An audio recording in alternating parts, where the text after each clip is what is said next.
நாங்கள் என்னென்ன விஷயம் துளைச்சோமோ அந்த விஷயங்கள் தான். ஆனால் பொருள் சம்மந்தப்பட்ட விஷயங்கள் இல்லை.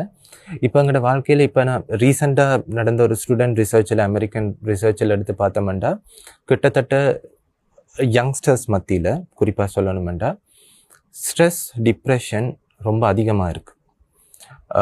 குறிப்பாக யங்ஸ்டர்ஸ் மத்தியில் கிட்டத்தட்ட ஒரு 5ல் ஒருத்தர் ஒரு ஸ்ட்ரெஸ்ஸாக, டிப்ரெஷனாக இருக்கிறாங்கன்ற மாதிரி சொல்கிறாங்க. அப்படி இருக்கும்போது அவங்களோட மன நிம்மதி ரொம்ப குறைவு. இப்போ மன நிம்மதியாக இருக்கட்டும், மன அழுத்தமாக இருக்கட்டும், மனக்குழப்ப நிலையாக இருக்கட்டும், அதெல்லாமே வெளியில் இருக்கிற விஷயங்கள் இல்லை, எங்களுக்கு உள்ளே இருக்கிற விஷயங்கள், எங்களுக்கு உள்ளே இருக்கிற பிரச்சனைகள். அந்த மாதிரி பிரச்சனைகளை நாங்கள் எதிர்நோக்கும் போது அது பிரச்சனை இல்லை, அதில் நாங்கள் கில்ட்டி ஆக வேண்டிய ஒரு விஷயமும் அங்கே இல்லை. அந்த மாதிரி பிரச்சனைகளில் நாங்கள் கொஞ்சம் உள்ளே இருக்கும்போது நாம் அதுக்கேற்ற மெடிக்கேஷன்ஸ், டாக்டர்ஸ் அண்ட் சயின்டிஃபிக்கல் ரீதியாக போகிறோம். அதில் ஒரு தப்பும் இல்லை, அதுவும் ஒரு டெம்பரரி சொல்யூஷனை கொடுக்கும்.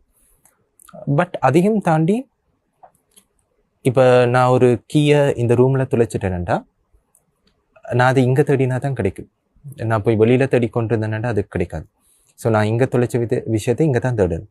அதே மாதிரி எங்களுக்கு உள்ளுக்குள்ளே குழம்பின விஷயத்த, எங்களை உள்ளுக்குள்ளே பாதிக்கிற விஷயத்த நம்ம அங்கே உள்ளுக்குள்ளே தான் சரி பண்ணணும். அதுக்கான தீர்வை நம்ம வெளியில் தேடும் போது கிடைக்காது. உள்ளுக்குள்ளே தான் அதுக்கான தீர்வு. அந்த தீர்வு தான் தியானம்.